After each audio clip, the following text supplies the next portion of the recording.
Okay, so in answer to this question, how many times a month did you do the sardine challenge?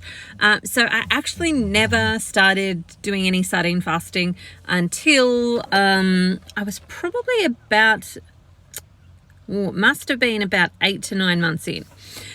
Before I actually did it. Now, I'd been thinking about a sardine challenge or a sardine fast for some time, but I just never got around to it. I had the sardines in the back of the van and they were at the bottom, and I would just wake up in the morning and I would forget. I'd be like, yeah, I'll do that tomorrow. All right, I'm going to put that on my agenda tomorrow. And then I'd sit down and eat breakfast and go, oh, shoot, I missed that. Until one day, essentially, I accidentally had a cup of tea that had honey in it. So my friend made me this beautiful lemongrass cup of tea, and I saw the lemongrass go in and then a squeeze of lime, and I was like, yep, I'm all good with that. And I didn't see the honey that got put into it until I got to the end of the cup, and I was like, oh, that tastes like quite honey, because it hadn't completely dissolved all the way through all of it 100%.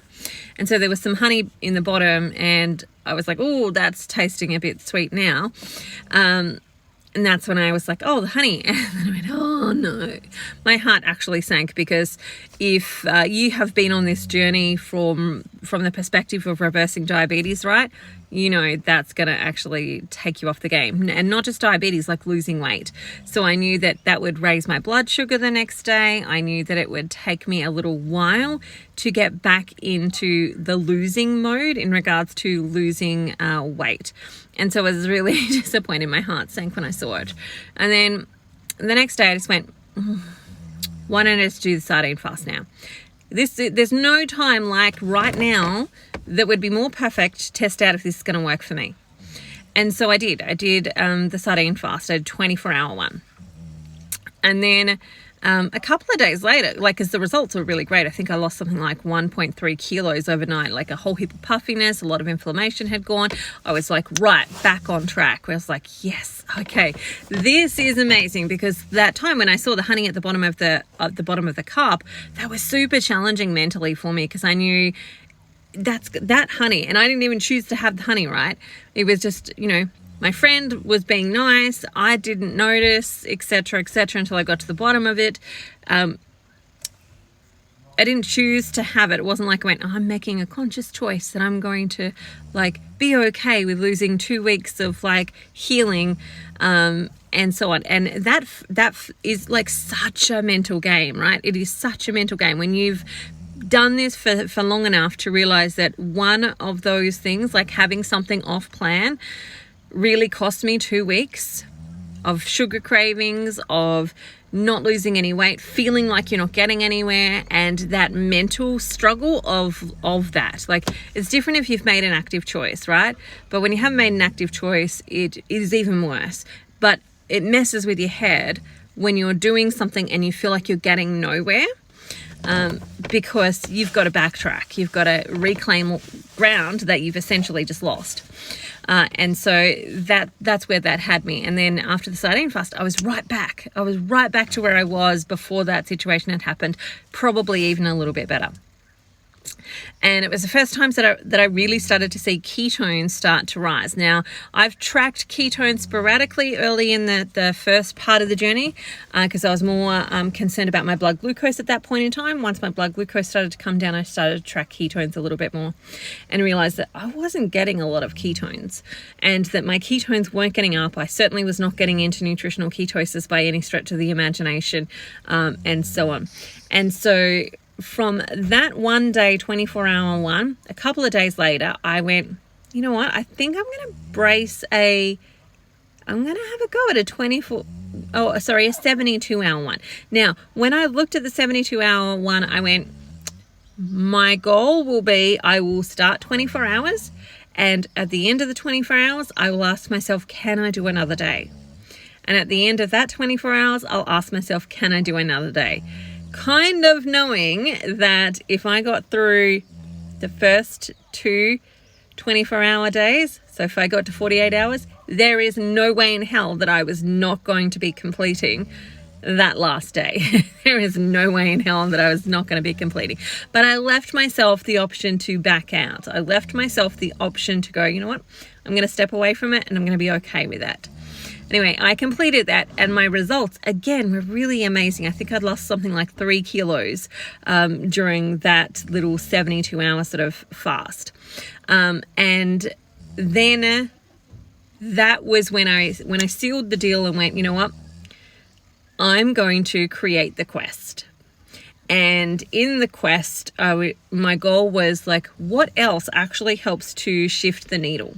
And so I looked at and I did some research as to what things really helped people get through a stall, and they needed to be eating fast because of the insulin resistance and the knowledge that when you've got significant insulin resistance, not eating really didn't necessarily get ketones up because it's just not working. And so from that perspective, I looked at some eating fasts. And this round of the next round of the quest starts on the 28th of August. I have included even more of those. So there'll be some options that people can choose from this time around. And so in the quest, the first 6 weeks is a testing time. So it's where we're testing things out. And then the next 6 weeks is really like, let's now buckle down and do the work of consistently adding fasting to our protocol. And so by fasting, I mean things like mono fasting, for example. Other people will call them a challenge. From the nutritional perspective, it's a fast. It's like taking a fast from television. It's like taking a fast from technology, those types of things. It's just a different version of a fast. And there's, of course, water fasting, and there's, of course, dry fasting. So there's lots and lots of different types of fasting. And so the first 6 weeks, there's one 24-hour sardine challenge in that. And then the next one that we do, so once we've gone through the 6 and we've tested out, what works well for us, what actually helps get us into a good GKI score, lowers our insulin levels, gets our ketones up, lowers our blood glucose, all of that type of stuff. When we figure out which ones do the best for us individually, and it's not the same for everyone, like I promise you, it's actually not the same for everyone. Once we see that, we then take the best ones and we put those into the process of actually doing some nutritional fasting. So after that, for me, now this was not what everybody else did, I did alternate day sardine fasting. So 24 hours of one day sardines, next day whatever I want, carnivore. One day sardines, next day carnivore for me. And that probably, out of all of the different types of fasting that I tried, was the one that really got me into burning mode, because the ketones from the first day carried over to the second day, not quite as high, but they carried over. And then the next day they came back up and a bit more. And then the next day they dropped back, but I didn't lose too much ground in those in-between days. And if I'd continued momentum and continued moving past that, really would have smashed lots more weight and really got my ketones working really, really well.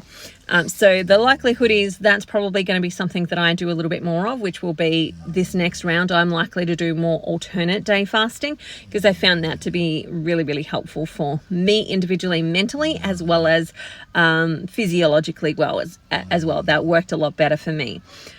So I did 3 of those that week. Then I've done a 48-hour one, and then I've done a 72-hour one in the period of those 6 weeks. So that's how many I've done in like a month. Essentially, you can add that all up and figure that out for yourself. But they are not the only ones. Like right now, I'm doing a beef and butter beef and butter fast. So essentially, I'm just eating beef and butter. And that's really kicking my butt when it comes to getting the ketones up and actually helping me burn and drop inflammation and all of the beautiful things that I want it to do. And actually, it's relatively easy to do. Like, it's not as easy as just eating what I want, but it's not that hard either. All right. So there's my answer to that question. Keep dropping them. I would love to keep answering. Bye for now. See you later.